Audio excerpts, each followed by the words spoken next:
Hello students, today in this session we are learning about ecological factors, that is the biotic factors. All the living parts of an ecosystem constitute the biotic factor. Because of the way ecosystems work, that is they are very complex systems which involve competition and cooperation.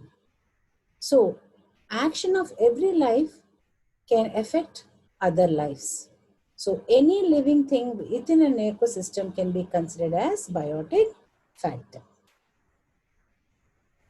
Biotic factors such as soil, bacteria, plant life, top predators and polluters can all profoundly determine which organisms can live in an ecosystem and what survival strategies they use. Biotic factors together with non-living abiotic factors such as temperature, sunlight, geography and chemistry determine what ecosystems look like and what ecological niches are available.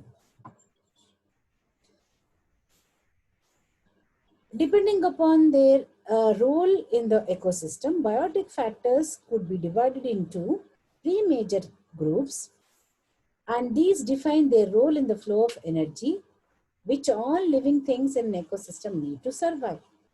These groups are producers or autotrophs, consumers or heterotrophs, and decomposers or detritivores. Let us understand about producers first. Producers are also known as autotrophs. This particular word is taken from Greek word auto meaning self and troph meaning food. These are organisms that make their own food using inorganic materials and energy sources. Producers are extremely important in an ecosystem. Without them, no life can exist on this earth. The very first life forms on earth had to learn to make fuel and building materials to make more cells out of non-living materials. That's because when the first life forms appeared, there were no other life forms to feed on. So the first life forms had to be producers. Even today, they are very, very important as life forms that can use inorganic energy and then use it as fuel for life. Producers could be divided into two major classes, photoautotrophs and chemoautotrophs. Photoautotrophs are by far the most common types of producers on the earth today. They can use energy from sunlight to power their life functions. Examples are green plants, green algae, some bacteria.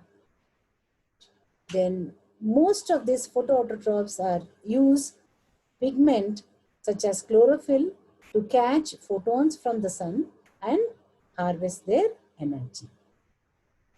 These organisms then package that energy into a form that all life forms can use and use it to create proteins, sugars, lipids, and essential materials for life. In most ecosystems, plants, which are producers, these are multicellular, highly complex, and very efficient at turning sunlight into fuel for other living organisms. These plants form the bottom of the energy pyramid. All other organisms depend upon the energy plants harvest from the sun to survive. So, in an ecosystem, the energy pyramid will be having base of these producers, and all other organisms occupy the next levels in the energy pyramid. Chemoautotrophs are fairly rare in most ecosystems. They obtain their energy from chemicals such as hydrogen, iron, sulfur, which are not common in most environments. Nonetheless, they still play an important role in ecosystems because of their unusual biochemistry. Examples, methanogens. These are microorganisms that make methane. These are chemoautotrophs. Methane is a greenhouse gas which is much more powerful than carbon dioxide and plays a major role in regulating the plant's temperature. Other chemoautotrophs can produce similarly powerful chemicals with their unique metabolisms. It is not actually known whether the first forms of life on earth were photoautotrophs or chemoautotrophs. But today, photoautotrophs are more common.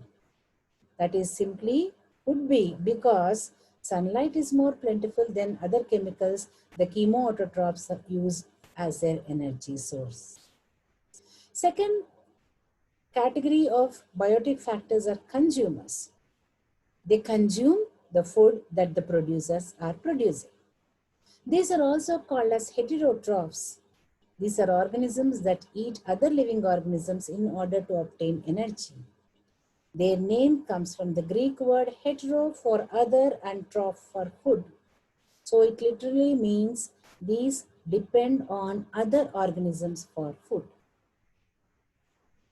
Examples are herbivores, which eat plants, carnivores, which eat animals, and omnivores, which eat both plants and animals. Heterotrophy probably evolved when, in the past, some organisms discovered that they could eat autotrophs as a source of energy instead of creating their own energy and organic materials. Some autotrophs subsequently evolved symbiotic relationships with consumers, such as angiosperms. These are the plants which produce nectars and fruits. They thereby attract animals or insects or bees, which ultimately help them to pollinate and thus reproduce. Most levels of ecosystems energy pyramids consist of consumers. As we have discussed earlier, the energy pyramid has a base of producers and all the subsequent levels are occupied by consumers only. Herbivores, minor predators, top predators, etc. So these are all consumers which are occupying the levels of energy pyramid. The most important third category of biotic factor are decomposers. These are also called as detrivores. These are organisms that use organic compounds from other living organisms, that is their dead bodies. That is either it could be a producer or a consumer. Once they finish their life cycle and die, their bodies are decomposed by these organisms. They are very important to ecosystems because they break down the materials which are locked up in the other living things and convert them into simpler forms which can be again used by the producers. These include soil bacteria, fungi, worms, flies, and other organisms that break down dead or decaying materials from other life forms. You should not confuse them with the consumers because consumers take the organisms when they are still alive, whereas decomposers or detrivores feed on only dead and decaying bodies. So they metabolize waste products that might not be of interest to consumers. Examples are rotting fruit, dead parts of animals or plants. In this process, they break down these dead bodies into simpler chemicals that can be used by heterotrophs to thrive and produce more energy for the ecosystem as a whole. This is the principle behind the practice of composting, where waste scraps of plants and animals are put into a pile and decomposers such as bacteria, worms, flies, etc. are allowed to grow in that particular pile. Thus, decomposers turn the waste products into rich fertilizer for the composter's garden, which then grows bigger and healthier thanks to the decomposers breaking down the waste products in the compost. Decomposers are the link between the bottom of an ecosystem's energy pyramid and the other levels. That is, decomposers take the energy and raw materials from the detritus, herbivores, lesser carnivores, and even top carnivores and break it down into a form that can be used by the producers to make it easier for them to harness sunlight. In this way, the ecosystem's energy circle is preserved. Now let us understand one such example where the biotic factor had a profound effect on the life on Earth. We will go back into the past of the Earth and see how cyanobacteria had affected life on Earth. Scientists believe that earliest widespread form of life form on Earth was cyanobacteria. These are fairly simple cells which made food and organic materials from sunlight and played a massively important role in creating all of Earth's modern ecosystems. Prior to the success of cyanobacteria, Earth did not have oxygen in its atmosphere. That meant aerobic respiration was not possible. It also meant that it was impossible or very difficult for any organisms to live on land because of the DNA destroying UV radiation from the sun. However, cyanobacteria developed a method for storing the energy of sunlight in organic molecules. For this, they needed to take molecules of carbon from inorganic sources such as carbon dioxide in the air and then turn them into carbon-based organic compounds such as sugars, proteins, and lipids. To achieve this, cyanobacteria took in the inorganic gas CO2 and released a new gas O2. O2 or molecular oxygen turned out to be the perfect fuel for the most powerful type of heterotrophic metabolism, that is aerobic respiration. Molecules of oxygen also reacted with UV light in the upper atmosphere to form O3, a molecule also known as ozone, which absorbed UV light in the upper atmosphere and made it safe for the life forms to colonize land.